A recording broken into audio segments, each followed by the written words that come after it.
హల్లెలూయా! ఎంతమంది సంతోషంగా ఉన్నారండి? ఓకే. మత్తయి సువార్త 7 అధ్యాయం 7 వచనం చూడండి.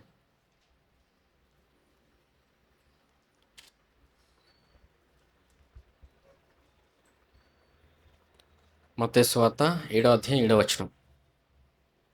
అడుగుడి మీకు ఇయ్యబడును, వెదకుడి మీకు దొరకును, తట్టుడి మీకు తీయబడును, అడుగు ప్రతివాడును పొందును, వెదకువానికి దొరకును, తట్టువానికి తీయబడును. మీలో ఏ మనుష్యుడైనను తన కుమారుని తన రొట్టెను అడిగిన యెడల వానికి రాతినిచ్చునా, చేపను అడిగిన యెడల పామునిచ్చునా? మీరు చెడ్డవారయుండియు మీ పిల్లలకు మంచి ఈవుల నెరిగి ఉండగా పరలోకమందున మీ తండ్రి తన్ను అడుగువారికి అంతకంటే ఎంతో నిశ్చయముగా మంచి ఈవుల నిచ్చును. హల్లెలూయా! ఈ వచనంలో ఏముందండి? అడుగుడి మీకు ఇయ్యబడును. ఎవరిని అడగాలండి? దేవుణ్ణి అడగాలి. ఎవరు అడగమన్నారు? యేసుప్రభు అడగమన్నారండి. నా నామమున తండ్రిని మీరు ఏమి అడిగినను ఇస్తారని ఆయన చెప్పారు. ఎంతమంది అడుగుతున్నారు?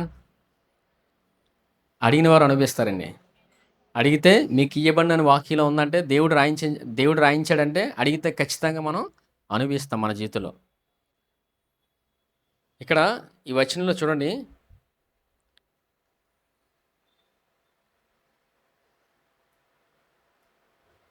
10వ వచనం చూడండి. చెక్. మీరు చెడ్డవారయుండియు మీ పిల్లలకు మంచి ఈవులను ఎరిగి ఉండగా, మీరు చెడ్డవారయుండియు మీ పిల్లలకు మంచి ఈవుల నెరిగి ఉండగా పరలోకమందున మీ తండ్రి తన అడుగు వారికి అంతకంటే ఎంతో నిశ్చయముగా మంచి ఈవుల నిచ్చును. ఇక్కడ చూడండి, కుటుంబంగా ప్రయాణిస్తున్నప్పుడు పిల్లలు అడిగితే ఇస్తారు లేదండి? తల్లిదండ్రులుగా ఇస్తారు, అది అందరికీ తెలుసు. ఇప్పుడు మన తండ్రి ఎవరు? మన తండ్రి ఆయన అయినప్పుడు ఈ భూమి మీద మనం గ్రహిస్తున్నప్పుడు ప్రతిక్షణం ఆయన్ని అడుగుతాం. ఆయన ఖచ్చితంగా ఇస్తాడు మనకి ఏమడిగినా.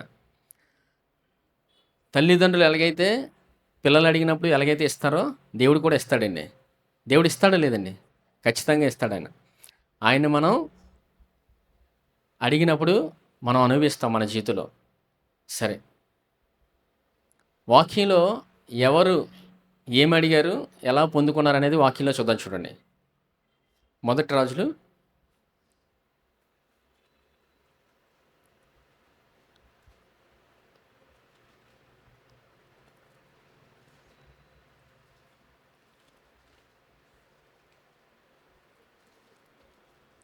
3వ అధ్యాయం చూడండి.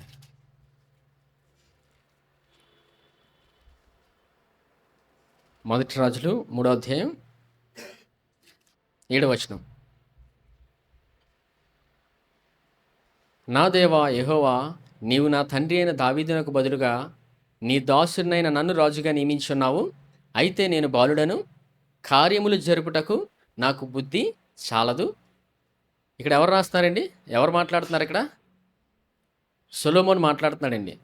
దేవుడితో ఏమని మాట్లాడుతున్నాడు చూడండి. నా దేవా యెహోవా, నీవు నా తండ్రి అయిన దావీదునకు బదులుగా నీ దాసునైన నన్ను రాజుగా నియమించున్నావు. అయితే నేను బాలుడను, కార్యములు జరుపుటకు నాకు బుద్ధి చాలదు. ఇక్కడ సొలొమోను ఏమంటున్నాడు? ఇప్పుడు సొలొమోను ఏమంటున్నాడండి? బుద్ధి సరిపోదంట. తను ఏమనుకుంటున్నాడు? బాలుడు అనుకుంటున్నాడు. ఈ వచనంలో గమనించండి, అక్కడ సొలొమోను బాలుడు అనుకుంటున్నాడు, మళ్ళీ రాజు అంటున్నాడు. హల్లెలూయా! ఎవరికి బదులుగా రాజు అయ్యాడండి? ఎవరి తర్వాత? దావీదు తర్వాత.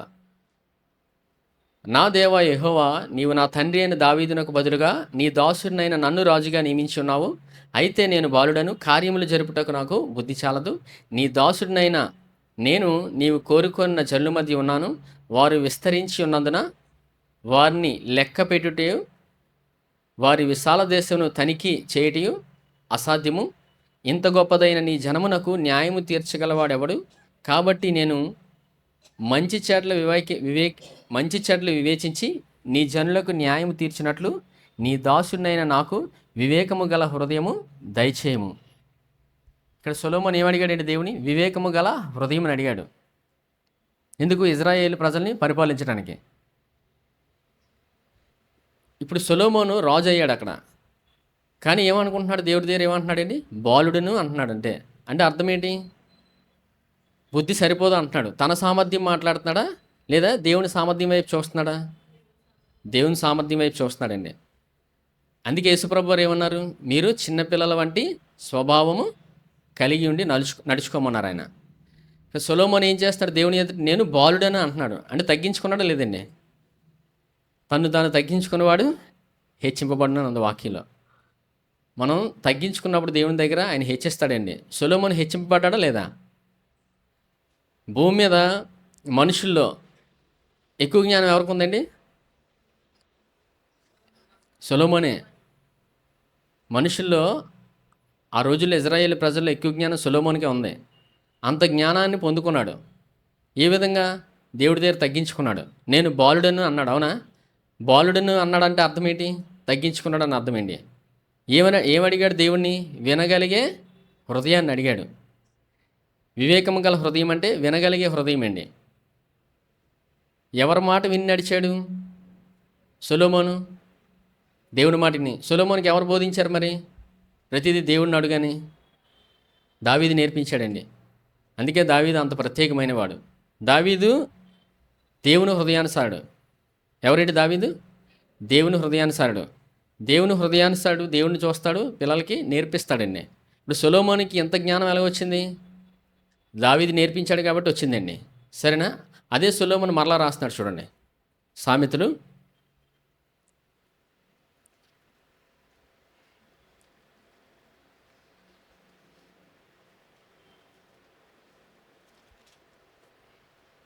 4వ అధ్యాయం 7వ వచనం.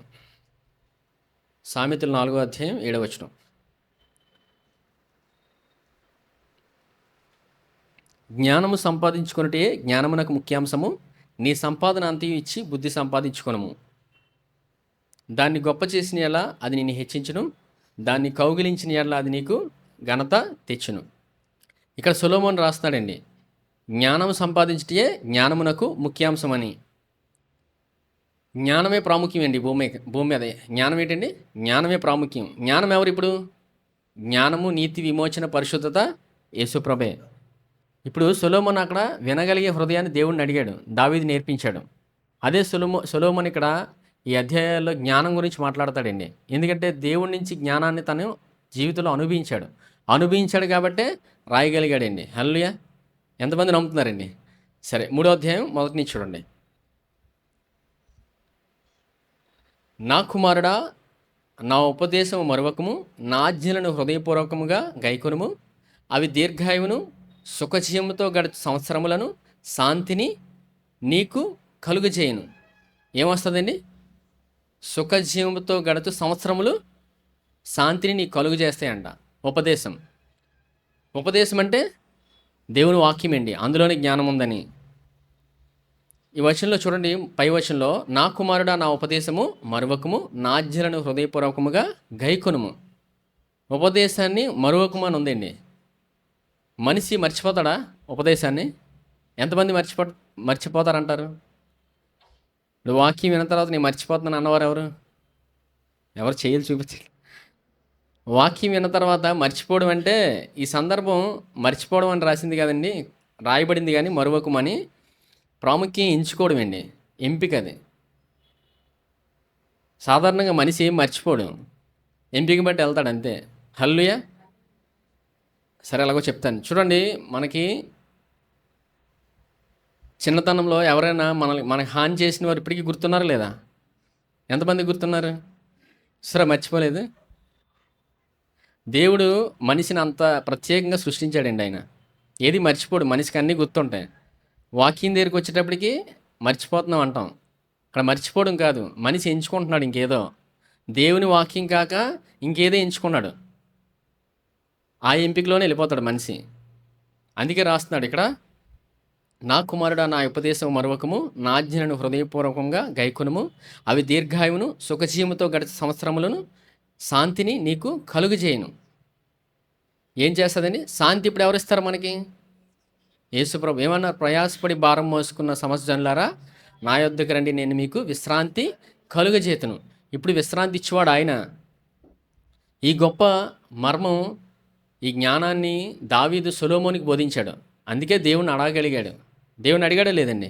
దేవుణ్ణి అడిగాడు కాబట్టి జ్ఞానం పొందుకొని రాయగలిగాడు. అదే జ్ఞానాన్ని మనం కూడా దేవుని వాక్యం విని పొందుకున్నప్పుడు మనం కూడా మాట్లాడగలం, బోధించగలం, ఆ జ్ఞానంతో నడిపించబడతాం ఈ భూమి మీద. ఎంతమంది నడవాలనుకుంటున్నారండి?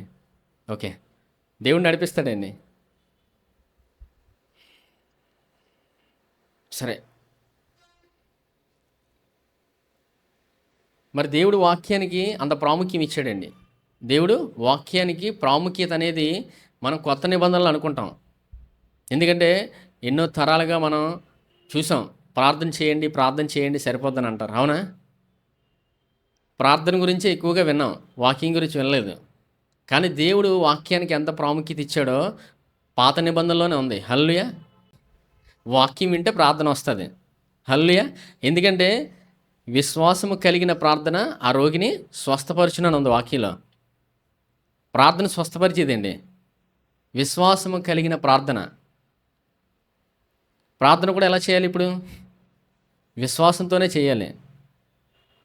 ప్రార్థనే కాదండి, ఈ భూమి మీద ఏ పని చేసినా విశ్వాసంతోనే చేయాలి. ఉద్యోగం చేసినా, ఏ పని చేసినా విశ్వాసంతోనే ముందుకెళ్ళాలి. ఇప్పుడు ఆ విశ్వాసం మనలో ఉందా లేదా? ఉందండి. యేసు ప్రభు గురించి మనం తెలుసుకున్నప్పుడు ఆ విశ్వాసం ఎంత గొప్పదో మనం అనుభవిస్తాం మన జీవితంలో. ఆ విశ్వాసం ద్వారానే మనం ముందుకు అడుగు వేయగలం. సరే, దేవుడు ఎంత ప్రాముఖ్యత ఇచ్చాడో పాత నిబంధనలో చూడండి. ద్వితీయోపదేశకాండం 11వ అధ్యాయం 18వ వచనం. ద్వితీయోపదేశకాండం 11వ అధ్యాయం 18వ వచనం. కాబట్టి మీరు ఈ నా మాటలను మీ హృదయంలోను మీ మనస్సులోను ఉంచుకొని వాటిని మీ చేతుల మీద సూచనలుగా కట్టుకొనవలెను. అవి మీ కన్నుల నడుమ బాసికములుగా ఉండవలెను. ఇక్కడ దేవుడు ఏం చెప్తున్నాడండి? ఆయన మాటలంట హృదయంలో మనస్సులో ఉంచుకోమంటున్నాడు. తర్వాత చేతుల మీద సూచనలుగా కట్టుకోవాలంట. దేవుడు ఎప్పుడు చెప్పాడు ఈ మాట? పాత నిబంధనలోనే ద్వితీయోపదేశకాండంలో వాక్యం గురించి ఉందండి. వాక్యం ఎంత ప్రాముఖ్యమో. వాక్యాన్ని మన హృదయంలో ఉంచుకోవాలి, చేతులకి సూచనలుగా కట్టుకొనవలను. అవి మీ కన్నుల నడుమ బాసికములుగా ఉండవలను. 18వ వచనమేనండి, చూడండి. కాబట్టి మీరు ఈ నా మాటలను మీ హృదయంలోను మీ మనస్సులోను ఉంచుకొని వాటిని మీ చేతుల మీద సూచనలుగా కట్టుకొనవలను. అవి మీ కన్నుల నడుమ బాసికములుగా ఉండవలను. నీవు నీ ఇంట కూర్చున్నప్పుడు, త్రోవను నడిచినప్పుడు, పండుకొనినప్పుడు, లేచినప్పుడు వాటిని గూర్చి మాట్లాడుచు వాటిని మీ పిల్లలకు నేర్పి నీ ఇంటి ద్వారబంధముల మీదను నీ గౌనుల మీదను వాటిని వ్రాయవలెను. ఎక్కడ రాయమంటున్నాడు దేవుడు? ఇంటి ద్వారబంధాల మీద, గౌనుల మీద. పండుకున్నప్పుడు, మనం నడిచినప్పుడు ఆయన వాక్యాన్ని మాట్లాడమంటున్నాడు ఆయన. హల్లెలూయా! సరే, దేవుడు పాత నిబంధనలోనే ఆయన మర్మాన్ని ఉంచాడు, వాక్యాన్ని మాట్లాడమని. వాక్యంలో ఏముంది? వాక్యంలో ఏముందండి? జీవం ఉంది. ఆ జీవాన్ని పలికినప్పుడు మనం జీవితంలో అనుభవిస్తాం. పలికితే ఏం చేస్తామండి? అనుభవిస్తాం జీవాన్ని. హల్లెలూయా! ఎంతమందికి అర్థమవుతుందండి వాక్యం? ఇప్పుడు అన్నం తింటే ఏమొస్తుందండి? అన్నం తింటే బలం వస్తుంది కదా, పని చేయగలం కదా, శక్తి వస్తుంది. ఇప్పుడు వాక్యం వింటున్నప్పుడు మనకేం వస్తుంది? జీవం వస్తుందండి. ఆయన జీవంతో మనం నడిపించబడతాం. సరే, చూడండి 21వ వచనం. అలాగు చేసిన యెడల యెహోవా మీ పితరులకు ఇచ్చేదాన్ని ప్రమాణం చేసిన దేశమున మీ దినములను మీ సంతతి వారి దినములను భూమికి పైగా ఆకాశము నిలిచినంత కాలము విస్తరించును. చూసారా, దేవుడు వాగ్దాన దేశాన్ని ఇస్తానని వారికి వాగ్దానం ఇచ్చాడు. వాక్యాన్ని ఎప్పుడైతే వారు వారి హృదయంలోను చేతులకి వారు నడుస్తున్నప్పుడు నమ్మి పలుకుతుంటే దేవుడిచ్చిన ఆశీర్వాదాన్ని వారు అనుభవించేవారు, యుద్ధాలు జయించేవారు. దేవుడు వాక్యాన్ని బట్టే. వాక్యం ఎవరు ఇప్పుడు? యేసు ప్రభు అండి. వాక్యము ఆయనే. ఆది యందు వాక్యం ఉండెను, వాక్యము దేవుని యొద్ద ఉండెను, వాక్యము దేవుడై ఉండెను. ఇప్పుడు ఈ వాక్యము యేసుప్రభు అండి. వారికి విజయాన్ని ఇచ్చింది పాత నిబంధనలో యేసుప్రభు ఇచ్చారు. హల్లెలూయా! దేవుడు మనకి అంత కృపనిచ్చాడు ఈ దినం. సరే, ఇప్పుడు ఈ వాక్యంలో ప్రాముఖ్యంగా ఏం తెలుసుకోవాలో చూద్దాం. చూడండి, కీర్తనలు 103, కీర్తనలు 103వ కీర్తన, 103వ కీర్తన 3వ వచనం చూడండి.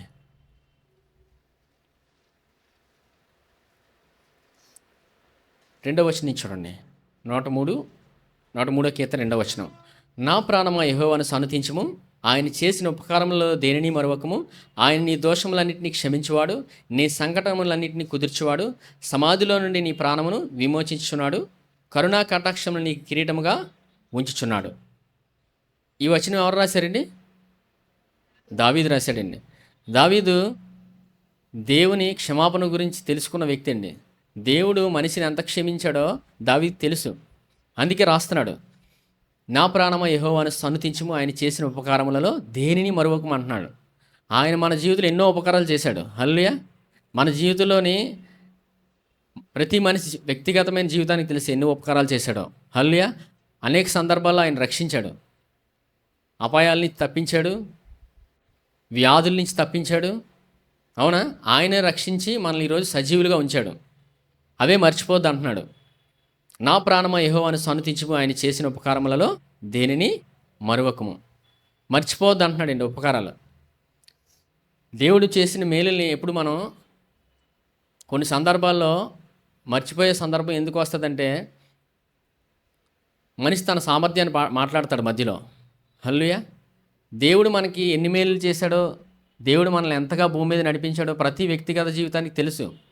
ప్రాముఖ్యంగా తెలుసుకోవాల్సింది ఏంటంటే, మనల్ని ఏం చేశాడండి? ఆయన నీతిమంతులుగా తీర్చాడు. మనల్ని ఏం చేశాడు? ఆయన పాపిని నీతిమంతులుగా తీర్చాడండి. హల్లెలూయా. పాపిని ఏం చేశాడు? నీతిమంతులుగా తీర్చాడు ఆయన. మనం అందరం ఎవరు ఇప్పుడు? నీతిమంతులు. ఎంతమంది నమ్ముతున్నారు? మనం అందరం నీతిమంతులమండి. ఇదే ప్రాముఖ్యమైనది. ఇది అర్థమైతే మన వాక్యం వినకుండా ఉండలేం, ఆయన ఇచ్చిన గొప్ప జ్ఞానాన్ని అనుభవించకుండా ఉండలేం. హల్లెలూయా. భూమి మీద మనం నేర్చుకోవాల్సింది అదే. సరే, ఇంకా చూడండి 89వ కీర్తన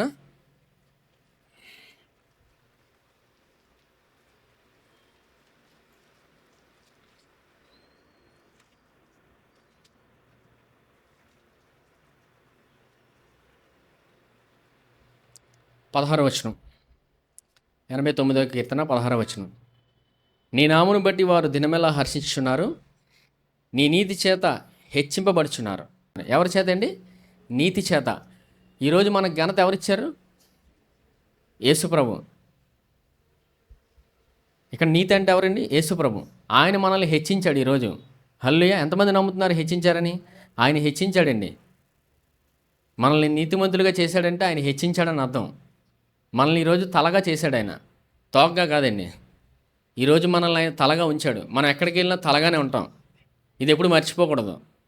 ఎందుకంటే యేసుప్రభు శిలువ బలియాగాన్ని బట్టి మనల్ని నీతిమంతులుగా తీర్చబడ్డాం. ప్రాముఖ్యంగా ప్రతిదినం నమ్మాల్సింది అది. ఈరోజు మనల్ని ఎవరు హెచ్చించారు? యేసుప్రభు అండి. కీర్తనలు 94వ కీర్తన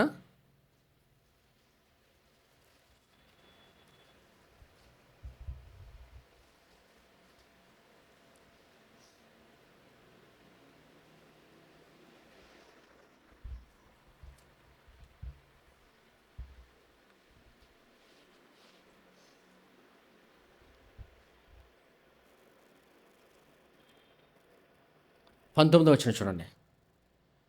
నా అంతరంగమందు విచారములు హెచ్చగా నీ గొప్ప ఆదరణ నా ప్రాణమునకు నెమ్మది కలుగజేయుచున్నది.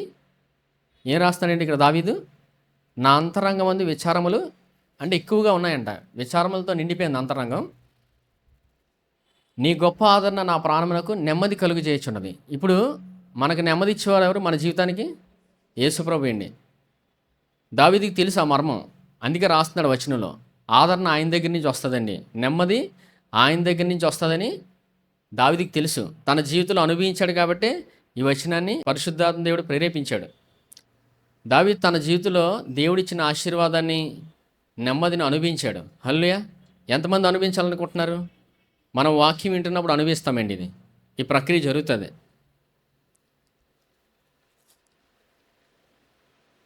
కీర్తనలు 18వ అధ్యాయం, కీర్తనలు 18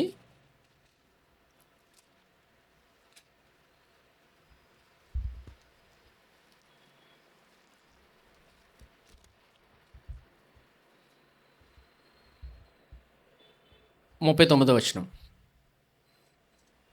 18వ కీర్తన 39వ వచనం. యుద్ధమునకు నీవు నన్ను బలము ధరింపజేస్తివి, నా మీదికి లేచిన వారిని నా క్రింద అణచివేస్తివి. నా శత్రువులను వెనుకకు నీవు మల్ల చేస్తివి, నన్ను ద్వేషించే వారిని నేను నిర్మూలం చేస్తిని. ఇక్కడ దావీదు ఏం రాస్తున్నాడండి? యుద్ధమునకు నీవు నన్ను బలపరిచితివి, ధరింపజేస్తివి, నా మీదికి లేచిన వారిని నా క్రింద అణచివేస్తివి. దావీదు యుద్ధానికి వెళ్ళాడే లేదండి? ఓపికగానండి. దావీదు యుద్ధానికి వెళ్ళాడా లేదా? ఎవరిని గెలిచాడు? ఎవరి మీద గెలుపు చూశాడు? గొలియాతు మీద గెలుపు చూశాడు, అవునా? దావీదు యుద్ధానికి వెళ్ళే ముందు తను వెళ్ళే ప్రక్రియ ఏంటంటే దేవుడు మాట పలుకుతాడండి. హల్లెలూయా. ఎవరి మాట పలుకుతాడు? చూడండి, సమూయేలు 1 సమూయేలు 17వ అధ్యాయం చూడండి. 1 సమూయేలు 17వ అధ్యాయం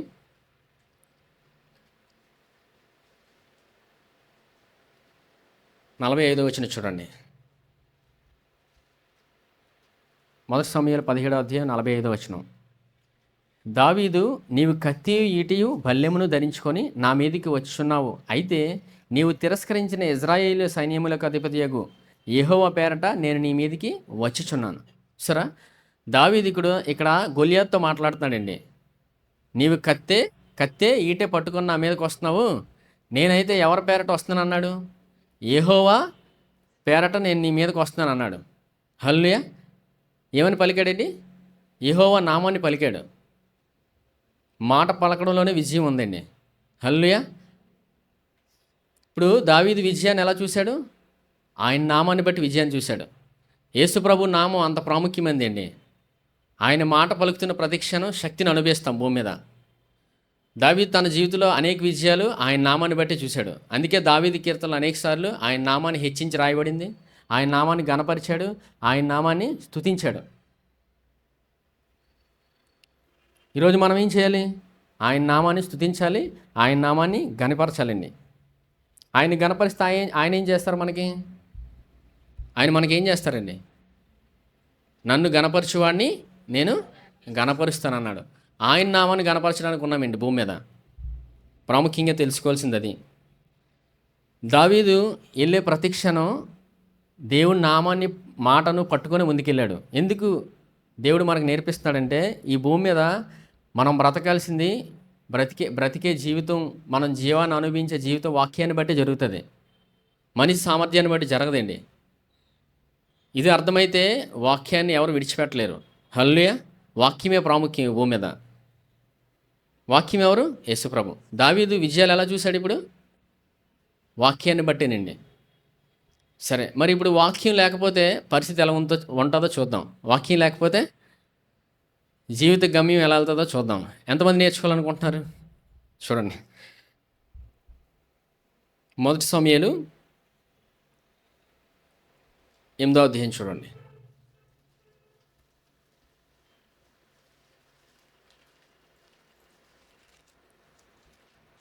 1 సమూయేలు 8వ అధ్యాయం మొదటి నుంచి చూడండి. 1 సమూయేలు 8వ అధ్యాయం మొదటి నుంచి. సమూయేలు వృద్ధుడైనప్పుడు తన కుమారులను ఇజ్రాయేలు మీద న్యాయాధిపతులుగా నియమించెను. అతని జ్యేష్ఠ కుమారుని పేరు యోవేలు, రెండవ వాని పేరు అబియా. వీరు బెయేర్షెబాలో న్యాయాధిపతులుగా ఉండిరి. అతని కుమారులు అతని ప్రవర్తనను అనుసరింపక ధనాపేక్షులై లంచములు పుచ్చుకొని న్యాయమును తిప్పివేయగా, ఇజ్రాయేలీల పెద్దలందరూ కూడి రామాలో సమూయేలు వద్దకు వచ్చి, చిత్తగించుము, నీ వృద్ధుడవు, నీ కుమారులు నీ ప్రవర్తన వంటి ప్రవర్తన గలవారు కారు గనుక సకల జనుల మర్యాద చొప్పున మాకు ఒక రాజును నియమింపుము, అతడి మాకు న్యాయము తీర్చునని అతనితో చెప్పిరి, అతనితో అనిరి. ఈ సందర్భం చెప్తాను చూడండి. సమూయేలుకి 2 కుమారులండి. ఎంతమంది? మొదటి వాని పేరు యోవేలు, రెండవ వాని పేరు అబియా. వీరిద్దరు ఏం చేశారంటే న్యాయాధిపతులుగా తండ్రి నియమించాడు. తండ్రి ఎవరు ఇప్పుడు? సమూయేలు. న్యాయాధిపతులకు ఇద్దరిని నియమించినప్పుడు వీరేం చేశారు? ప్రజల దగ్గర లంచం తీసుకునేవారు. ధనాశ ఎక్కువైపోయింది, లంచాలు తీసుకోవడం మొదలుపెట్టారు. ప్రజలకి న్యాయం చేయాల్సిన వీరిద్దరూ ప్రజల దగ్గర దోచుకునేవారు. హల్లెలూయా. మరి సమూయేలు ఎవరు? సమూయేలు ఎవరండి? సమూయేలు ఒక ప్రవక్త, దేవుని గురించి తెలిసిన వ్యక్తి. కానీ దేవుని మాట చొప్పున వెళ్ళలేదు సమూయేలు సందర్భంలో. హల్లెలూయా. ఎందుకు చెప్తున్నానంటే కుటుంబ జీవితంలో కుటుంబం కట్టబడాలంటే ఆయన మాటను బట్టి మనం వెళ్తే అభివృద్ధి చెందుతారండి పిల్లలు. ఇక్కడ మరి పిల్లల జీవితం ఎందుకు ఇలాగైపోయింది? ఎవరండి వాళ్ళు? యోవేలు, అబియా. న్యాయాధిపతులుగా ఎవరు నిర్ణయించమన్నారు? ఇప్పుడు సమూయేలు ఇద్దరిని న్యాయాధిపతులుగా నియమించాడు. చూడండి మొదటి వచనం చూడండి, అర్థమవుతుంది. సమూయేలు వృద్ధుడైనప్పుడు తన కుమారులను ఇజ్రాయేలీల మీద న్యాయాధిపతులుగా నియమించెను. న్యాయాధిపతులుగా సమూయేలు నియమించాడండి. ఎవరు చెప్పారు నియమించమని? తన సామర్థ్యంతో వెళ్ళిపోయాడు. అక్కడ రాజుగా దావీదు తర్వాత సొలొమోను నియమించమని ఎవరు చెప్పారు? ఎవరు చెప్పారండి? దేవుడు చెప్పాడు. దావీదు తర్వాత సొలొమోనే చెప్తున్నాడు కదా, దేవా నా తండ్రి దావీదు తర్వాత నన్ను రాజుగా మీరు నియమించారని, నాకు జ్ఞానాన్ని ఇవ్వండి అని సొలొమోను అడుగుతున్నాడు. సమూయేలు పిల్లలు ఏం చేస్తున్నారు? ప్రజల దగ్గర లంచాలు తీసుకుంటున్నారు. దేవుడు నియమించాడు వీళ్ళు నియమిస్తే ఎలా ఉంటారా? అంటే ఎవరు నియమించినట్టు? ఇప్పుడు సమూయేలు నియమించాడు సొంతంగా. తర్వాత ఏమైంది? లంచాలు తీసుకున్న తర్వాత 5వ వచనం చూడండి, 8వ అధ్యాయం 5వ వచనం. చిత్తగించుము, నీ వృద్ధుడవు, నీ కుమారులు నీ ప్రవర్తన వంటి ప్రవర్తన గలవారు కారు గనుక సకల జనుల మర్యాద చొప్పున మాకు ఒక రాజును నియమింపము, అతడు మాకు న్యాయము తీర్చునని అతనితో చెప్పిరి. చూసారా, ఇప్పుడు రాజు కావాలంట వాళ్ళకి. ఇప్పుడు వీరు ఎవరిని అడిగేస్తున్నారు? ప్రజలు ఎవరిని అడుగుతున్నారండి? సమూయేలుని అడుగుతున్నారు, రాజు పెట్టండి అని. మాకు రాజు నియమించాలంటే ఎవరు నిర్ణయిస్తారు? రాజు నిర్ణయించాలన్నా, న్యాయపతి నిర్ణయించాలన్నా దేవుడు నిర్ణయిస్తాడండి. మనుషులు నిర్ణయించుకోకూడదు. మనుషులే నచ్చినట్టు చేసుకుంటే ఆయన ఎందుకు? భూమి మీద నడిపించేది ఆయన. హల్లెలూయా. మనిషి నచ్చినట్టు చేసుకెళ్ళిపోతే వచ్చే పరిణామాలు ఉంటాయి చూడండి. 7వ వచనం. అందుకు యెహోవా సమూయేలుకు సెలవిచ్చినది ఏమనగా, జనులు నీతో చెప్పిన మాటలన్నిటి ప్రకారం జరిగించుము. వారు నిన్ను విసర్జింపలేదు కానీ తమ్ముని ఏలకుండా నన్నే విసర్జించి ఉన్నారు. చూసారా, దేవుడు మాట్లాడుతున్నాడండి. సమూయేలు దేవుడి దగ్గరికి వెళ్ళి ప్రార్థన చేసినప్పుడు దేవుడు ఏం సమాధానం ఇచ్చాడు? వారు నిన్ను విసర్జించలేదు, వారిని ఏలకుండా నన్నే విసర్జించారని దేవుడు సమాధానం ఇచ్చాడు. దేవుడు పని చేయకుండా ఎవరు ఆపుకుంటున్నారు? ఇప్పుడు ఇజ్రాయేల్ ప్రజలు ఆపుకుంటున్నారండి రాజు కావాలని. రాజు నిర్ణయించేది ఆయన, కానీ వీరికి కావాలని వీరు సొంతంగా వెళ్ళిపోతున్నారు. ఇప్పుడు ఎవరిని విసర్జించినట్టు? దేవుణ్ణి విసర్జించారండి. 8వ వచనం. వారు నన్ను విసర్జించి ఇతర దేవతలను పూజించి నేను ఐగుప్తులో నుండి వారిని రప్పించిన వాటి నుండి నేటి వరకు తాము చేయిచూ వచ్చిన కార్యములన్నిటి ప్రకారము వారిని ఎడల జరిగించున్నారు. వారు చెప్పిన మాటలను అంగీకరించుము. దేవుడు ఏం చెప్పాడండి? పదే పదే నాకు కావాలంటే దేవుడు ఆపడండి. ప్రజలు ఏం చేస్తున్నారు? మాకు రాజు కావాలని సమూయేలు తినేశారు. అడగాల్సింది ఎవరిని? దేవుడిని అడగాలి. దేవా మీరు రాజు నిర్ణయించండి అని. నిర్ణయం ఎవరికి విడిచిపెట్టాలి? దేవుడికి విడిచిపెట్టాలండి. హల్లెలూయా. ఇప్పుడు ఎవరిని విసర్జించారు? దేవుడిని విసర్జించారు. దేవుడు ఏం చెప్పాడు? వారికి నచ్చినట్టు చేయమన్నాడు దేవుడు. అవునా? తర్వాత ఏం జరిగిందో చూడండి, 9వ వచనం. అయితే వారిని ఏలబోవు రాజు ఎట్టివాడగునో నీవే సాక్షిగా వారికి దృఢముగా తెలియజేయము. దేవుడు ఏమంటున్నాడు? నీవే సాక్షిగా ఉండి వారు రాజుని అడిగారు కదా, ఆ రాజు ఎటువంటి వాడో వారికి తెలియజేయమంటున్నాడు దేవుడు. చూడండి ఆ రాజు ఎటువంటి వాడో. 10వ వచనం. సమూయేలు తనను రాజుని అడిగిన జనులకు యెహోవా మాటలన్నింటినీ వినిపించి ఎలాగని చెప్పాను, మిమ్మల్ని ఏలబోవు రాజు ఎట్టివాడునగా అతడు మీ కుమారులను పట్టుకొని తన రథములను తోలుటకును తన గుర్రములను కాపాడుటకును వారిని ఉంచుకొనును. ఏం చేస్తాడండి ఆ రాజు అంట? రాజు పని కొరకు మీ పిల్లల్ని వాడుకుంటాడంట. రథాలు తోయడానికి, ఇంకేంటి, గుర్రాలని కాపాడడానికి. రాజు పని ఏంటి? రాజు ప్రజలను పరిపాలించాలండి. కానీ ఈ రాజు ఏం చేస్తాడంట? పిల్లలతో పని చేయించుకుంటాడు. 12వ వచనం చూడండి. మరియు అతడు వారిని తన సైన్యంలో సహస్రాధిపతులుగాను పంచదాసాధిపతులుగాను నియమించును. తన భూములను దున్నుటకును వాటి పంటను కోయుటకును తన యుద్ధాయుద్ధములను తన రథముల సామానులను చేయుటకును వారిని ఏర్పరచుకొనును. మీ కుమార్తెలను భక్ష్యకారులను గాను బోనకత్తెలను గాను రొట్టెలను కాల్చివారు గాను పెట్టుకొనును. ఈ సందర్భంలో ఏముంటుందంటే, మీరు అడిగారు కదా రాజు ఏం చేస్తాడంటే మీతో పని చేయించుకుంటాడని దేవుడు అది చెప్పమన్నాడండి ప్రజలకి. ఇదంతా చెప్పిన తర్వాత ప్రజలు ఏం స్పందిస్తారో చూడండి.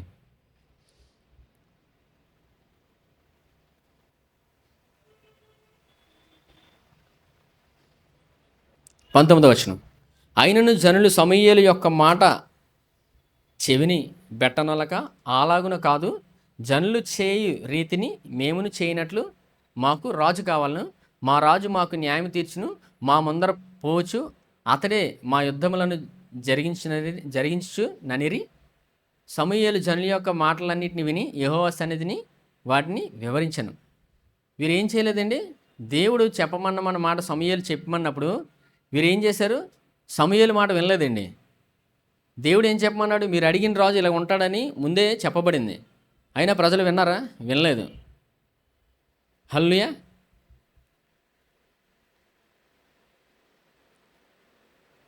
సరే, ఇప్పుడు రాజుని అడిగింది ఎవరు? ప్రజలు అడిగారండి. ఎవరు ఆ రాజు? ఆ రాజు ఎవరండి? ప్రజలు అడిగితే ఇచ్చిన రాజు ఎవరంటే సౌలు. సౌలు ఏం చేస్తాడు ఇప్పుడు? ప్రజల్ని సౌలు తన స్వార్థానికి వాడుకుంటాడు. ఇప్పుడు వాళ్ళ పిల్లల్ని, వారికి ఉన్న ఆస్తులు తీసుకొని వారితోనే పని చేయించుకుంటాడు. తర్వాత వారి పరిస్థితి ఏ స్థితికి వెళ్ళిపోయిందో చూడండి.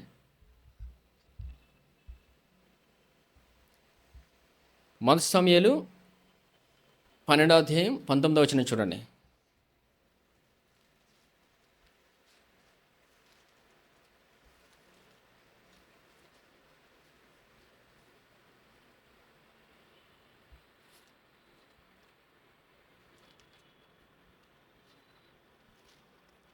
పన్నెండవ అధ్యాయం 19వ వచనం. సమూయేలుతో ఇట్లనిరి, రాజును నియమించమని మేము అడుగుట చేత మా పాపములన్నింటినీ మించిన కీడు మేము చేస్తుమి, కాబట్టి మేము మరణము కాకుండా నీ దాసులమైన మా కొరకు నీ దేవుడైన యెహోవాను ప్రార్థించుము. సరే, వారు ఏమైపోయారండి? ఇప్పుడు మరణకరమైన స్థితిలోకి వెళ్ళిపోయారు. అంటే రాజుని మేము అడిగాము, మా స్థితి బాగాలేదు, మేము ఇప్పుడు కీడు అనుభవిస్తున్నామని. మేమే రాజుని అడిగాము, మేమే కీడును అనుభవిస్తున్నాము, ఇప్పుడు మేము తప్పించబడాలంటే దేవుడిని వేడుకో అంటున్నాడు. ఎవరిని? సమూయేలుని దేవుడిని వేడుకోమంటున్నారండి ప్రజలు. ఎంతమందికి అర్థమవుతుందండి? మరలా చదువుతాను చూడండి. సమూయేలుతో ఇట్లనిరి, రాజుని నియమించమని మేము అడుగుట చేత మా పాపములన్నిటిని మించిన కీడు మేము చేస్తిమి, కాబట్టి మేము మరణము కాకుండా నీ దాసులమైన మా కొరకు నీ దేవుడైన యెహోవాను ప్రార్థించుము. ఇప్పుడు మరణం వచ్చింది వాళ్ళకి. సౌలు ఏం చేస్తున్నాడు? ప్రజల్ని వాడుకుంటున్నాడు తన స్వార్థానికి. వారిని బ్రతకనివ్వట్లేదు. ఇప్పుడు ఎవరి దగ్గరికి వచ్చారు? మరలా ఎవరి దగ్గరికి వచ్చారండి? సమూయేలు దగ్గరికి వచ్చి దేవుడిని వేడుకోమంటున్నారు. మరి దేవుడు విడిపిస్తారా? విడిపించరండి. దేవుడు విడిపిస్తారండి. హల్లెలూయా. మరలా దేవుడు విడిపించి ఎవరిని ఇచ్చారు? సౌలు తర్వాత రాజు ఎవరండి? దావీదుని ఇచ్చాడండి. దావీదుని దేవుడు ఇచ్చాడండి వారికి. ఎందుకంటే రాజుగా నిర్ణయించింది దేవుడు దావీదునండి, సౌలుని కాదు. హల్లెలూయా. దేవుడు మనిషికి ఏం కావాలో ఆయనకు ముందే తెలుసు, మనకంటే ముందు. ఆయన భవిష్యత్తు తెలియనివాడు. వీరి భవిష్యత్తు కూడా ఆయనకే తెలుసు. ప్రజలకి ఏం కావాలంటే కళ్ళ ముందు ఏదైనా కనిపించకపోయినా, అవునా, తర్వాత వారికి ఏదో కావాలి, లేదా మనుషులు చూడడం, వారికి ఏదో కావాలి, దాన్ని బట్టే నడుస్తుంటారు. వీరికి రాజు కావాలని ఎలా తెలిసింది? ఇతర ప్రజలను చూసి వారు నిర్ణయం తీసుకున్నారు. అవునా? ఇతర ప్రజల మర్యాద చొప్పున. అంటే అర్థం ఏంటి? వారికి రాజు ఉన్నారు, మాకు లేరని. రాజుని నిర్ణయించేది ఎవరు? ఇప్పుడు దేవుడు నిర్ణయిస్తాడండి. హల్లెలూయా. ఎవరు నిర్ణయించుకున్నారు? వాళ్ళే నిర్ణయించుకున్నారు. ఇప్పుడు మన జీవితంలోని ప్రతిదీ నిర్ణయించేవారు ఎవరు? యేసుప్రభు అండి. యేసుప్రభు మన జీవితంలో అన్నీ నిర్ణయించి ఉంచారు ఆయన. మరి ఎలా తెలుస్తుంది ఇది? ఈ గొప్ప జ్ఞానం వాక్యం ద్వారానే తెలుస్తుందండి. జీవితంలో ఏ అడుగులు వేయాలో ఆయన నేర్పిస్తాడు. మనకు మనమే నిర్ణయాలు తీసుకుంటే తర్వాత పరిణామం ఇదే. మళ్ళా తిరిగి తిరిగి దేవుడి దగ్గరికే రావాలి. హల్లెలూయా. వీరు నిర్ణయం తీసుకున్నారు. తీసుకొని సమూయేలు ముందే చెప్పాడు, మీరు ఎంచుకున్న రాజు ఇలా ఉంటాడని. వారు విన్నారా? వినలేదు. ఏమొచ్చింది వారికి చివరికి? మరణ ఛాయలు గెలిపారు. అవునా? మరలా ఎవరి దగ్గరికి వచ్చారు? సమూయేలు దగ్గరికి వచ్చారండి. ఈ మధ్యలోని దేవుడు ఇజ్రాయేలు ప్రజలకి దేవుడికి మధ్యలో ఒక వ్యక్తి ఎవరండి? సమూయేలే. దేవుడు ఒక మనిషిని వాడుకుంటాడు భూమి మీద. హల్లెలూయా. అది గ్రహించుకోలేండి ప్రతిదినము. ఇజ్రాయేల్ ప్రజలు ఎవరి దగ్గరికి వెళ్ళారండి? సమూయేలు దగ్గరికి వెళ్ళారు. తర్వాత వీరికి రాజు దేవుడు నిర్ణయించి ఇచ్చాడు. ఎవరు ఆ రాజు? దావీదు. మరలా దేవుడు ఏం చెప్తాడు? సమూయేలు దేవుడిని అడుగుతాడు, ప్రభువా ప్రజల పరిస్థితి ఇలాగ అయిపోయిందని. దేవుడు కూడా చూస్తాడు సౌలుని ఎంతవరకు వెళ్తాడని. దేవుడే తీసేస్తాడు సౌలుని. ఎందుకంటే సౌలు కూడా ఒక తప్పు చేస్తాడు, అనేక తప్పులు చేస్తాడు, అతి ప్రాముఖ్యమైన తప్పు చేస్తాడు. హల్లెలూయా. ఆ తప్పు ఏంటంటే బలి అర్పణ ఎవరు ఇవ్వాలి? పాత నిబంధనలో ఈ సందర్భంలో సమూయేలు ఇవ్వాలండి. సమూయేలు రావడం లేట్ అవుతుందని సౌలు ఇచ్చేస్తాడు. హల్లెలూయా. బలి అర్పణ ఎవరు ఇవ్వాలి? సమూయేలు ఇవ్వాలి. ఆ బలి అర్పణ ఎవరు తీసుకొని చేస్తున్నారు? సౌలు చేస్తాడు. సమూయేలు రావడం లేట్ అవుతుందని. అప్పుడు వచ్చి సమూయేలు అడుగుతాడు, నువ్వు చేసిన పని ఏంటని. లేట్ అవుతుందని ఇచ్చాను అంటాడు. అక్కడ నాయకుడు ఎవరు? సమూయేలు. నాయకుడు ఎవరో దేవుడు ఆ నాయకుడి ద్వారానే పనిచేస్తాడు. ఎవరికి నచ్చినట్టు చేసుకుంటే దేవుడు పనిచేసేటండి. లీడర్ ద్వారానే దేవుడు పనిచేస్తాడు. ఆయన ఎంచుకున్న మనిషి ద్వారానే పనిచేస్తాడండి, క్లుప్తంగా చెప్పబడేది. ఇప్పుడు ఇజ్రాయేల్ ప్రజలను ఎవరు పరిపాలిస్తారు? సౌలు తర్వాత దావీదండి. దావీదు వాక్యంలో యేసుప్రభుని చూస్తాడు, ఆయన గురించి స్తుతిస్తాడు, ఆయన మాటే స్మరిస్తూనే ఉంటాడు. ఆయన్ని ఆరాధించే ఒక గాయకుడు ఎవరు? దావీదు. అందుకే కీర్తనలు రాయగలిగాడు. ఆ గొప్ప కృపను దేవుడు దావీదుకి ఇచ్చాడు. వాక్యంలో యేసుప్రభుని చూసినప్పుడు దేవుని హృదయం ఏంటో అర్థమైంది. రాజుగా అయిన తర్వాత దావీదు ఏం చేశాడండి? యుద్ధాలు ఎలా జయించాడు? ఆయన నామాన్ని బట్టి ముందుకెళ్ళాడు. అవునా? ఆయన నామాన్ని బట్టే చేశాడు. తనకు నచ్చినట్టు చేయలేదండి దావీదు. తన పిల్లల్ని రాజులుగా పెట్టడం, దావీదు తన పిల్లల్ని న్యాయాధిపతులుగా పెట్టడం చేయలేదు. దేవుడు తర్వాత దావీదు తర్వాత ఎవరు రాజు ఈ ఇజ్రాయేల్ ప్రజలను పరిపాలిస్తే దేవుడిని అడిగినప్పుడు దేవుడు చెప్పే మాట ఏంటంటే, నేను సొలొమోను నిర్ణయించాను, సొలొమోను నీ తర్వాత అవుతాడని. దేవుడు మాట చొప్పునే దావీదు వెళ్ళాడండి. తన సొంత నిర్ణయాన్ని బట్టి వెళ్ళలేదు. నిర్ణయం ఎవరికి విడిచిపెట్టాడు దావీదు? దావీదు నిర్ణయం తన జీవితంలో ప్రతి నిర్ణయాన్ని దేవుడికి విడిచిపెట్టాడు. హల్లెలూయా. మన జీవితంలో ప్రతి నిర్ణయం ఎవరికి విడిచిపెట్టాలి? దేవుడికి విడిచిపెట్టాలండి. మనమే తీసుకోకూడదు. ఆయన అడిగినప్పుడు ఆయన చెప్తారు మన జీవితంలో. హల్లెలూయా. అందుకే అడుగుడి మీకు ఇయ్యబడును, వెదకుడి మీకు దొరకును. ఆయన్ని అడగాలి. ఆయన్ని అడిగామంటే అర్థం ఏంటి? ఆయనకి విలువ ఇచ్చామని అర్థమండి. అడగలేదంటే మనకు మనం విలువ ఇచ్చుకుంటున్నాం. ఈరోజు మనకు విలువ వచ్చిందంటే యేసుప్రభుని బట్టే. మన సొంతంగా ఏది రాలేదండి. ఆయన్ని బట్టి మనకు విలువ వచ్చింది జీవితానికి. ఆయన్ని బట్టే మనకు అన్నీ వచ్చాయి. హల్లెలూయా. సరే, ఈరోజు సంఘం ద్వారా దేవుడు ఏ విధంగా పనిచేస్తాడండి? ఆయన సంఘంలో ఎలా పనిచేస్తున్నాడు? ఇక్కడ ఉన్న ప్రతి ఒక్కరికి ఏమి ఇచ్చాడు ఆయన? అడుగుడి మీకు ఇయ్యబడినని వచనం చదివాం కదండి. చూడండి ఒకసారి అండి. మత్తయి సువార్త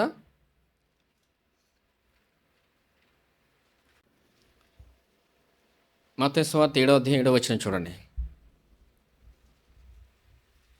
మత్తయి సువార్త 7వ అధ్యాయం 7వ వచనం. అడుగుడి మీకు ఇయ్యబడును, వెదకుడి మీకు దొరకును, తట్టుడి మీకు తీయబడును. అడుగు ప్రతివాడును పొందును, వెదకువానికి దొరకును, తట్టువానికి తీయబడును. మీలో ఏ మనుషుడైనను తన కుమారుని తన రొట్టెని అడిగిన ఎల్లా వానికి రాతినిచ్చిన, చేపలు అడిగిన ఎల్లా పామునిచ్చిన. మీరు చెడ్డవారయ్యుండి మీ పిల్లలకు మంచి ఈవులను నెరిగి ఉండగా పరలోకమందున మీ తండ్రి తన్ను అడుగు వారికి అంతకంటే ఎంతో నిశ్చయముగా మంచి ఈవుల నిచ్చును. ఏమిస్తారండి? దేవుణ్ణి అడిగితే మనకి మంచి ఈవులు ఇస్తాడండి. ఈరోజు మనకి మంచి ఈవులన్నీ ఇవ్వబడ్డాయి. మనలో ఇప్పుడు ఎవరున్నారు? పరిశుద్ధాత్మ దేవుడు ఉన్నాడండి. అవును, హల్లెలూయా. మనలో ఎవరున్నారు? పరిశుద్ధాత్మ దేవుడిని ఇచ్చాడండి ఆయన. ఆయన్ని ఎప్పుడైతే మనం నమ్ముకున్నామో యేసుప్రభుని, మనలో ఎవరున్నారు ఇప్పుడు?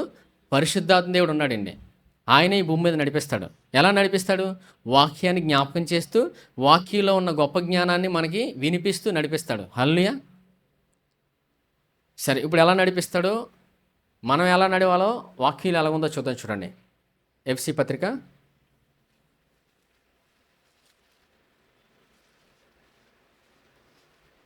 ఎఫ్‌సీ పత్రిక 6వ అధ్యాయం చూడండి.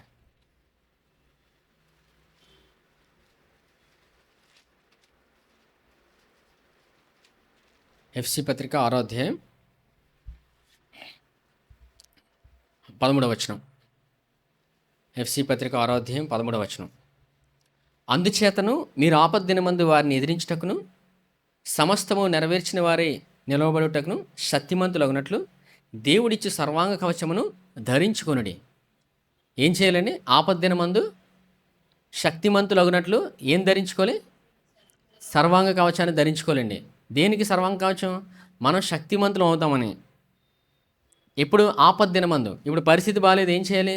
సర్వాంగ కవచాన్ని ధరించుకోలేండి. ధరించుకోవడం అంటే వాక్యంలో చూద్దాం. ఇప్పుడు పాత నిబంధనలో యుద్ధాలు జరిగాయి, ఎంతమంది తెలుసండి? అక్కడ దావీదు యుద్ధం చేశాడు, అవునా? దావీదు యుద్ధానికి వెళ్ళే ముందు అక్కడ ఏం ధరించుకోలేదు. హల్లెలూయా! దావీదు ఏం ధరించుకోలేండి. దావీదు ఎంత చిన్నోడు, అవునా? సైనికులు వేసుకునే వస్త్రాలు దావీదుకి సరిపోవు, పెద్దవైపోతాయి. వేసుకోమంటారు, వేసుకొని చూస్తే పెద్దవైపోతాయి. పెద్దవైపోయిన తర్వాత అవి మోయడానికే టైం సరిపోద్ది. ఇక్కడ యుద్ధానికి ఎక్కడికి వెళ్తాడు? సరిపోవని తను ఏదైతే తన దగ్గర ఉందో తను ఉన్నదాన్ని పట్టుకొని వెళ్ళాడు. హల్లెలూయా! అక్కడ ప్రాముఖ్యంగా దావీదుకు ఉండే గొప్ప ఆయుధం ఏంటంటే దేవుడి నామం అండి. ఆయన నామాన్ని బట్టి ముందుకెళ్ళాడు. అక్కడ అదే పలుకుతాడు, ఆయన నామాన్ని బట్టి, నేను యెహోవా నామాన్ని బట్టి నీ ముందుకు వస్తున్నానని. సరే, ఇప్పుడు దేవుడిచ్చిన మనకు సర్వాంగ కవచం ఏంటి? ఆయన నామమేనండి. ఆయన నామాన్ని బట్టి మనం ముందుకెళ్ళగలం. అదే యేసునామం. హల్లెలూయా! ఇప్పుడు మన జీవితంలో ఆపద్దినము పరిస్థితులు బాగాలేనప్పుడు ఎలా వెళ్ళగలం? ముందుకి ఏం ధరించుకోవాలి? సర్వాంగ కవచాన్ని ధరించుకోవాలండి. ఏంటి ఆ సర్వాంగ కవచాన్ని? చూడండి, 14వ వచనం. ఎలా అనగా మీ నడుమునకు సత్యమను దట్టి కట్టుకొని నీతి అను మైమరుపు తొడుగుకొని ఏం చేయాలండి? నడుంకి సత్యమనే దట్టు కట్టుకోవాలి. సత్యం ఎవరు ఇప్పుడు? యేసుప్రభే. నీతి అని మైమరుపు తొడుగుకొని, నీతి ఎవరు ఇప్పుడు? చూసారా, అడుగు అడుగున యేసుప్రభే ఉంటారండి. హల్లెలూయా! మన జీవితాన్ని ఇప్పుడు నడిపించేది ఆయన. 15వ వచనం. పాదములకు సమాధాన స్వార్థం వల్ల సిద్ధ మనసు జోడు తొడుగుకొని నిలువబడి. సమాధాన స్వార్థ ఎవరు ఇప్పుడు? స్వార్థ ఎవరండి? యేసుప్రభే. స్వార్థ ఎవరి గురించి? యేసుప్రభు గురించేనండి. ఈ భూమి మీద ఆయన నామే నడిపిస్తుంది మనల్ని. తొడుక్కొని ఏం చేయాలి? 16వ వచనం. ఇవన్నీయుగాక విశ్వాసమును డాలు పట్టుకొనుడి, దానితో మీరు దుష్టిని అగ్నిబాణములన్నింటినీ ఆర్పుటకు శక్తిమంతులగుదురు. ఇప్పుడు విశ్వాసం ఎవరు? చూసారా, ప్రతి క్షణం యేసుప్రభే కనబడతారండి. హల్లెలూయా! సత్యం ఎవరు? నీతి ఎవరు? తర్వాత విశ్వాసం ఎవరు? స్వార్థ ఎవరు? యేసుప్రభేనండి. ఆయన ద్వారానే మనం ముందుకెళ్ళగలం. శత్రువు వేసే అగ్నిబాణాలని విశ్వాసంతో ఆపగలం. ఆపగలం అంటే మనం ఆపిలేమండి. విశ్వాసం ఎవరు? ఆయన ఆపుతారు. హల్లెలూయా! మనలో విశ్వాసానికి కర్తగా ఉండి ఆయన నడిపిస్తాడండి. విశ్వాసానికి కర్త ఎవరు? యేసుప్రభే. ఆయన నడిపిస్తాడు భూమి మీద. స్వార్థ వింటే విశ్వాసం వస్తుంది. ఆ విశ్వాసంతోనే మనం నడిపించబడతాం. 17వ వచనం. మరియు రక్షణ అను శిరస్త్రాణమును దేవుని వాక్యమును ఆత్మకడ్గమును ధరించుకొనిడి. చూసారా, ఇప్పుడు రక్షణ ఎవరు? రక్షణ అనే శిరస్త్రాణం ఎవరండి? యేసుప్రభే. దేవుని వాక్యం ఎవరు? యేసుప్రభే. హల్లెలూయా!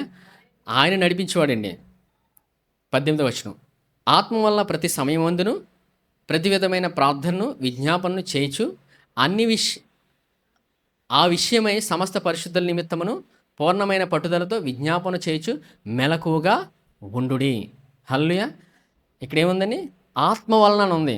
18వ వచనం. యేసుప్రభు శిలువ బలియాగం ద్వారా మనకు ఆత్మ ఇవ్వబడిందండి. ఎవరు ఆత్మ? పరిశుద్ధాత్మ. ఆయన మనల్ని ఇప్పుడు భూమి మీద నడిపించేవారు. హల్లెలూయా! యేసుప్రభు శిలువ బలియాగం ద్వారా మనకి ఏమివ్వబడింది? పరిశుద్ధాత్మ ఇవ్వబడిందండి. ఆయనే చెప్పారు, నేను వెళ్ళిన యెడల మీకు ప్రయోజనకరము, పరిశుద్ధాత్మ మిమ్మల్ని సర్వసత్యంలోకి నడిపించును. ఇప్పుడు ఏం చేయమంటున్నారు ఇక్కడ 18వ వచనం, ఆత్మ వలన ప్రతి సమయమందును ప్రతి విధమైన ప్రార్థనను విజ్ఞాపనను చేయుచు ఆ విషయమై సమస్త పరిశుద్ధుల నిమిత్తమును పూర్ణమైన పట్టుదలతో విజ్ఞాపన చేయుచు మెలకువగా ఉండుడి. పట్టుదలతో ఉండమంటున్నాడండి. పట్టుదల ఎలా వస్తుంది? వాక్యం వింటే వస్తుంది, అవునా? ఇప్పుడు ఏం చేయమంటున్నారు? ప్రార్థన విజ్ఞాపనలు చేయమంటున్నారండి. హల్లెలూయా. ఇప్పుడు ప్రార్థన ఎలా వస్తుంది? వాక్యం వింటే వస్తుందండి. హల్లెలూయా. విశ్వాసంతో వస్తుంది. ప్రార్థన అంటే ఏ ప్రార్థన? ఆత్మ ప్రార్థన. భాషలండి. ఏం మాట్లాడాలి? భాషలు మాట్లాడాలి. భాషలు మాట్లాడుతున్న ప్రతి క్షణం మనం ప్రార్థన చేస్తున్నాం. హల్లెలూయా. చేసిన మనకు అర్థమవుదు, విన్న అపవాదికి అర్థమవుదు. ఎవరికి అర్థమవుతుంది? దేవునికి అర్థమవుతుంది. హల్లెలూయా. దేవుడు అంత కృపను మనకి ఇచ్చాడండి. అందుకే భాషలు నాకు రాలేదు, మాట్లాడలేకపోతున్నానంటే ఆయన అడిగితే ఇస్తారు. ఎవరైతే మాట్లాడుతున్నారో వారు దేవుడిచ్చిన గొప్ప ఆశీర్వాదాన్ని, సమాధానాన్ని అన్ని జీవితంలో అనుభవిస్తూనే ఉంటారు. ఎందుకంటే యుద్ధాన్ని ముగించాడు ఆయన. యేసుప్రభు యుద్ధాన్ని ముగించాడండి. హల్లెలూయా. మనకు ఆశీర్వాదాన్ని ఇచ్చాడు. ఆ ఆశీర్వాదమే పరిశుద్ధాత్ముడు. హల్లెలూయా. ఆయన మనల్ని నడిపించేవాడు. ప్రార్థన ఎవరి ద్వారా చేయగలం? ఆయన ద్వారానండి. అడుగుడి మీకు ఇవ్వబడినంటే ఆయన అడుగుతున్నాం, దేవా నీ కృపతో నడిపించండి అని, మీ ఆశీర్వాదంతో నడిపించండి. తండ్రి, యేసుప్రభు శిలువ బలియాగం ద్వారా మమ్మల్ని నీతిమంతులుగా మీరు చేసిన విధానాన్ని బట్టి వందనాలు అని ఆయనకి ప్రతిదినం మనం వందనాలు చెల్లిస్తున్నప్పుడు దేవుడు మన జీవితంలో పనిచేస్తాడండి. మన ప్రార్థనలో ఎవరిని మహింపరచాలి? యేసుప్రభునండి. హల్లెలూయా. ఆయన్ని మహింపరుస్తున్నప్పుడు ప్రార్థన ఎలా చేయాలో మనకు తెలుస్తుంది. ఎవరి కొరకు చేయాలో తెలుస్తుంది, ఏ సందర్భంలో చేయాలో తెలుస్తుంది. హల్లెలూయా. ఆయన సామర్థ్యాన్ని బట్టి మనం ప్రార్థన చేయగలం. అదే విశ్వాసపు ప్రార్థన, విశ్వాసంతో నడిపించబడుట. ఇప్పుడు మనం ప్రార్థన ఎలా చేయగలం? ఆత్మతో నడిపించబడతామండి. ఎందుకంటే మనం అందరం ఎవరు ఇప్పుడు? నూతన సృష్టి. మనందరం ఎవరు ఇప్పుడు? నూతన సృష్టి. అంటే పాతవి గతించెను. మనలో ఇప్పుడు ఏ స్వభావం ఉంది? ఆయన స్వభావం ఉంది. హల్లెలూయా. సరే చూడండి, నవీన స్వభావం అంటారు. ఎఫెసీ 4వ అధ్యాయం, ఎఫెసీ 4వ అధ్యాయం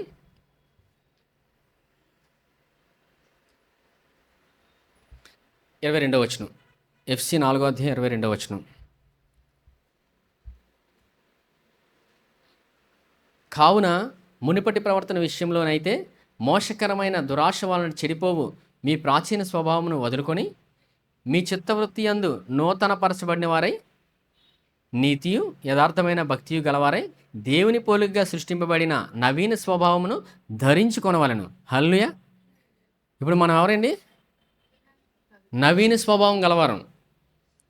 నవీన స్వభావం అంటే మనల్ని నీతిమంతులుగా తీర్చాడండి ఆయన. మనం పలుకుతున్నామంటే అర్థం ఏంటి? ధరించుకుంటున్నాం. ఏం ధరించుకోవాలి? నవీన స్వభావమును ధరించుకొనవలెను. మనం అలా ధరించుకున్నప్పుడు అలా ఎవరిని మహింపరుస్తున్నాం? యేసుప్రభుని మహింపరుస్తున్నామండి. ఎందుకంటే మనం ఒకప్పటి స్థితిలో యేసుప్రభుని నమ్మకముందు మన స్థితి ఏంటండి? పాపస్థితి. యేసుప్రభుని మనం ఎప్పుడైతే నమ్మామో మన నీతిమంతులం అయిపోయాం. హల్లెలూయా. మనం నీతిమంతులు అని నమ్ముతున్న ప్రతి క్షణం మనం యుద్ధంలో విజయాన్ని చూస్తామండి. హల్లెలూయా. యుద్ధంలో ఏం చూస్తాం? విజయాన్ని చూస్తాం. ఎందుకంటే యుద్ధాన్ని ముగించాడు ఆయన. హల్లెలూయా. విజయాన్ని ఇచ్చింది ఎవరు ఇప్పుడు? యేసుప్రభు. మనం ప్రకటిస్తున్నాం. దావీదు ఏం చేశాడు? గొలియాతు ముందు యుద్ధాన్ని ప్రకటించాడండి. హల్లెలూయా. అంటే అర్థం ఏంటి? నేను యెహోవా పేరట వస్తున్నానని. యెహోవా పేరట అడుగు వేస్తున్నప్పుడు విజయాన్ని చూశాడా లేదా? చూశాడండి. మనం కూడా నేను క్రీస్తు యేసునందు దేవుని నీతిని అని నమ్మి పలుకుతున్నప్పుడు మనం గొప్ప విజయాన్ని, ఆశీర్వాదాన్ని మన జీవితంలో అనుభవిస్తాం. ప్రతి పరిస్థితిలోనండి. ఎలా కుటుంబంగా నడిపించబడాలో, పిల్లల జీవితంలో ఎలా నడిపించబడాలో ఆయన నేర్పిస్తూనే ఉంటాడు. మనం ప్రకటిస్తున్నప్పుడల్లా ఏం ప్రకటించాలి? నేను క్రీస్తు యేసునందు దేవుని నీతిని అని పలికినప్పుడు. ఎవరు పలుకుతారు మరి? ఎవరు పలుకుతారండి ఈ మాట? ఎవరైతే తగ్గించుకుంటారో వారే పలుకుతారు. హల్లెలూయా. ఎవరైతే తగ్గించుకుంటారో పలుకుతారండి ఆ మాట. దేవుని ఎదుట మనం నమ్మి పలికినప్పుడు మనం ఖచ్చితంగా దేవుని ఆశీర్వాదాన్ని మనం అనుభవిస్తామండి. ఇప్పుడు ధరించుకోవడం అంటే ఏంటి? నవీన స్వభావాన్ని నేను క్రీస్తు యేసునందు దేవుని నీతిని నమ్మి పలకడం అండి. ప్రతిదినము మనం ప్రార్థన విజ్ఞాపనల చేత నడిపించబడాలి పట్టుదలతో. ఆ ప్రార్థన ఏంటి? భాషలు మాట్లాడడం. ఏం చేయాలి? భాషలు మాట్లాడడం అండి. అంటే దేవుణ్ణి అడుగుతున్నాం, దేవా మీ కృపతో మమ్మల్ని నడిపించండి అని. ఆ భాషలు మాటే గొప్ప కృపను లేని వారికి ఆయన సన్నిధిలో ఇస్తాడండి. అడిగినప్పుడు అడుగుడి మీకు ఇయ్యబడును. హల్లెలూయా. యేసుప్రభు శిష్యులు యేసుప్రభుని విడిచిపెట్టారు లేదండి? విడిచిపెట్టేశారు. ఆయన్ని విడిచిపెట్టారు వాళ్ళు. విడిచిపెట్టిన తర్వాత మరలా వారి దగ్గరికి ఎవరు వచ్చారు? ఆయనే వచ్చి వారిని ఆదరించి మళ్ళా వాళ్ళని లేవనెత్తాడు ఆయన. మీరు మేడగదిలో కనిపెట్టండి, పరిశుద్ధాత్మ దేవుడు దిగి వచ్చినప్పుడు మీకు సర్వసత్యంలోకి నడిపిస్తాడని. ఈరోజు మనల్ని సర్వసత్యంలోకి ఎవరు నడిపిస్తారు? పరిశుద్ధాత్మ దేవుడు. హల్లెలూయా. ప్రతిదినము మనం పలకాల్సింది ఏంటి? నేను క్రీస్తు యేసునందు దేవుని నీతినని ఖచ్చితంగా పలకాలండి. ఏది మర్చిపోయినా ఇది మర్చిపోకండి. ఈ మాట పలకడం అనేది జీవితంలో ప్రాముఖ్యమైనది. ఎందుకంటే మీరు ప్రకటిస్తున్నప్పుడల్లా యేసు ప్రభు శిలువ బలియాన్ని ప్రకటిస్తున్నారు. ఎందుకో చూపిస్తాను చూడండి. గలతీలకు ఇది చెప్పి ముగించేస్తాను. 3వ అధ్యాయం, గలతీలు 3వ అధ్యాయం 13వ వచనం. గలతీలు 3వ అధ్యాయం 13వ వచనం. ఆత్మను గూర్చిన వాగ్దానము విశ్వాసం వల్ల మనకు లభించినట్లు అబ్రహాము పొందిన ఆశీర్వచనము క్రీస్తు ద్వారా అన్ని జనులకు కలుగుటకే క్రీస్తు మన కోసం శాపమై మనలను ధర్మశాస్త్రం యొక్క శాపము నుండి విమోచించను. ఇప్పుడు ఎవరు శాపమయ్యారండి? యేసు ప్రభు మనందరి కొరకు ఆయన శాపం అయిపోయాడు ఆయన. అవునా? మన శాపం అంతా ఆయన మీద మోపబడింది. ఇప్పుడు ఆయన శాపముగా అయిపోయాడు. మనకేమి ఇచ్చారు ఆయన? ఆరోగ్యాన్ని ఇచ్చారు, ఆశీర్వాదాన్ని ఇచ్చారు ఆయన. మన కోసం ఆయన శాపం అయిపోయాడండి ఆయన. దేని నుంచి విమోచించాడు? ధర్మశాస్త్రం యొక్క శాపం నుంచి మనల్ని విమోచించాడు ఆయన. మనం ఇప్పుడు విమోచించబడిన వారం. విమోచింపబడిన వారు నమ్మి పలుకుతారండి. వారే స్వాతంత్రులు భూమి మీద. మనం విమోచించబడ్డాం. దేని నుంచి? శాపం నుంచి. శాపం నుంచి విమోచించబడి ఆయన ఇచ్చిన ఆరోగ్యాన్ని, ఆశీర్వాదాన్ని మనం అనుభవించే గొప్ప కృపను పొందుకున్నాం ఈరోజు. హల్లెలూయా. అదే ఆయన ఇచ్చిన మనకు ఆశీర్వాదం అండి. ఈ భూమి మీద మనం నమ్మి పలుకుతూ ముందుకెళ్ళాలని దేవుడు ఆశపడుతున్నాడు. అదే దేవుని స్వభావం అండి. దేవుడు వెలుగు కమ్మని పలుకుగా వెలుగు కలిగిందో లేదండి? మన జీవితంలో మనం నేను క్రీస్తు యేసునందు దేవుని నీతిని అని నమ్మి పలుకుతున్నప్పుడు మనం ఆశీర్వాదాన్ని, మన జీవితంలో గొప్ప జ్ఞానాన్ని మనం అనుభవిస్తూ ముందుకెళ్తూనే ఉంటాం. దావీదు ఎలాగైతే నడిచాడో, దేవుని మాట చొప్పున, దేవుని నిర్ణయం చొప్పున నడిచాడో మనం కూడా అలాగే అడుగులేస్తాం. హల్లెలూయా. అదే మనందరికీ దేవుడిచ్చిన కృపండి. సరే, ఈ సమయంలో రొట్టె ద్రాక్షరసం తీసుకుందాం.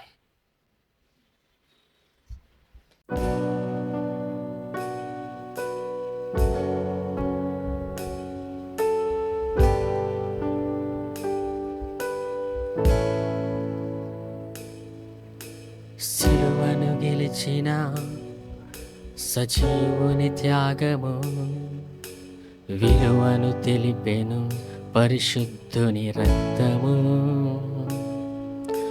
సిలువను గెలిచిన సజీవుని త్యాగము విలువను తెలిపెను పరిశుద్ధుని రక్తము. ముందే తెలియును తన బలియాగము, తెలిసే చేసెను స్వబలిదానము. తండ్రేర్పరచిన ఆజ్ఞానుసారము తననే వంచెను, తనువే అర్పించెను. దేవాని త్యాగము మము రక్షించెను, పాపము నుండి విడిపించెను. దేవాని త్యాగము మము బ్రతికించెను, ఇలా సజీవులు మము నిలిపెను. సిలువను గెలిచిన సజీవుని త్యాగము విలువను తెలిపెను పరిశుద్ధుని రక్తము. సిలువను గెలిచిన సజీవుని త్యాగము విలువను తెలిపెను పరిశుద్ధుని రక్తము.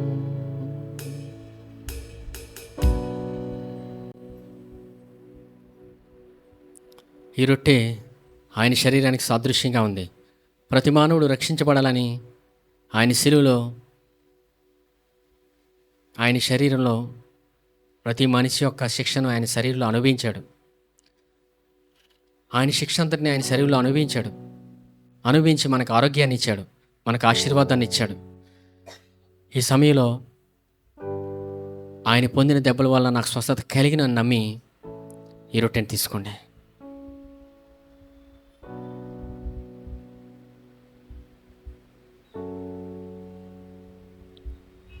ఈ పాత్రలోనిది ఆయన రక్తానికి సాదృశ్యంగా ఉంది. ప్రతి మానవుడు రక్షించబడాలని ఆయన రక్తమంతటిని చిందించాడు. ఆయన ఎంతగానో చిందించాడు. ఆయన రక్తమంతటిని ఆయన దారిపోసాడు ప్రతి మనిషి రక్షించబడాలని. ఈ దినం మనల్ని ఆయన రక్షించాడు. ఆయన రక్తంతో కడిగి మనల్ని నీతిమంతులుగా తీర్చాడు.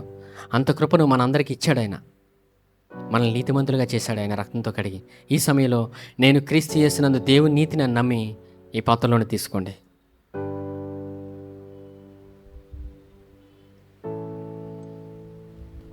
పరిశుద్ధుడైన తండ్రి, మీకు వందనాలు దేవా. మీ కృపావాక్యం ద్వారా మాతో మాట్లాడిన విధానం బట్టి వందనాలు దేవా. మీ కృపతో మమ్మల్ని నడిపించిన విధానం బట్టి వందనాలు.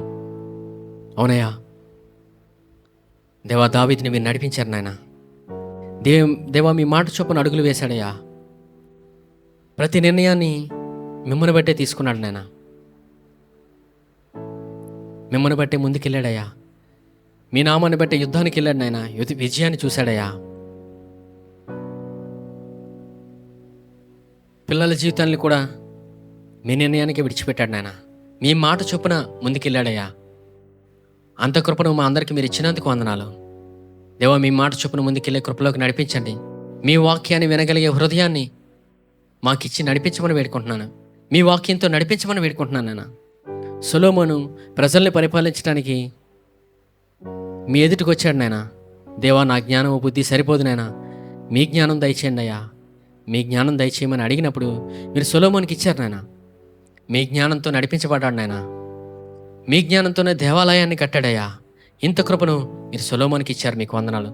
దావీదుని నడిపించింది మీరు నాయన. సొలొమోను నడిపించింది మీరు నాయన. దేవా, ఈ దినం మేము మీ మాట చొప్పున ముందుకెళ్ళే కృపలోకి నడిపించమని వేడుకుంటున్నాను నాయన. మీ మాట వింటూ ముందుకెళ్ళే కృపలోకి నడిపించమని వేడుకుంటున్నాను నాయన. ఎందుకంటే నడిపించేవారు మీరు నాయన, నడిపించేవారు మీరయ్యా. అడుగులు మీకు ఇయ్యబడినని మీ వాక్యం ద్వారా మాతో మాట్లాడిన విధానం బట్టి వందనాలు. మీ సన్నిధిలో మేము అడిగిన ప్రతిదీ మేము పొందుకుంటామనైనా మీకు వందనాలు. ఇదేనో మీరు యేసుప్రభు శిలువ బలియాగం ద్వారా దేవా గొప్ప కృపను మాకు విడుదల చేసిన విధానం బట్టి వందనాలు. గొప్ప ఆశీర్వాదాన్ని మా జీవితంలో మీరు ఇచ్చారయ్యా. నమ్మి పలికి గొప్ప కృపనిచ్చారు నాయన. మీకు వందనాలు. ప్రతిదినము నమ్మి పలికి ముందుకెళ్ళమంటున్నాను నాయన. దేవాలయం వీళ్ళందరినీ జ్ఞాపకం చేస్తున్నాను. ఎవరైతే ఉద్యోగం వ్యాపారం చేస్తున్నారో మీ జ్ఞానము మీ కృపతో నడిపించమని వేడుకుంటున్నాను. అంచెలంచెలుగా వారిని ఎదిగింప చేసుకోమని వేడుకుంటున్నాను. ఎవరైనా అనారోగ్య స్థితిలో ఉన్నట్లయితే ఇప్పుడే ముట్టి స్వస్థపరచండి నాయన. మానసికంగా నలిపేని స్థితిలో ఉన్నట్లయితే మీరే ముట్టి స్వస్థపరచమని వేడుకుంటున్నాను నాయన. ఎందుకంటే నడిపించేవారు మీరు నాయన. మాకు సమస్తమే మీరే నాన్న. దేవా, మా ఆధారం మీరయ్యా. మా ఆధారం మీరు నాయన. మమ్మల్ని నడిపించేవారు మీరు నాయన. ఎందుకంటే మమ్మల్ని మీ వింతైన సొంత సొత్తుగా మీరు చేసుకున్నారు నాయన. మీకు వందనాలు. మమ్మల్ని మీ సొత్తుగా చేసుకున్న విధానం బట్టి వందనాలు. మమ్మల్ని నడిపించేవారు మీరు, మమ్మల్ని పోషించేవారు మీరు నాయన, మమ్మల్ని బ్రతికించేవారు మీరు నాయన. ఈ భూమి మీద మీ గొప్ప జ్ఞానంతో మమ్మల్ని నడిపించుకోమని, మీరే మహిమ ఘనత పొందుకోమని నజరేయుడైన యేసుక్రీస్తు నామములో అడిగి వేడుకుంటున్నాను తండ్రి. ఆమెన్. యెహోవా నిన్ను ఆశీర్వదించి నిన్ను కాపాడునుగాక. యెహోవా తన సన్నిధి కాంతి ప్రకాశింపజేసి నిన్ను కరుణించునుగాక. యెహోవా తన సన్నిధి కాంతి ఉదయింపజేసి నీకు సమాధానము కలుగజేయునుగాక. ఆమెన్.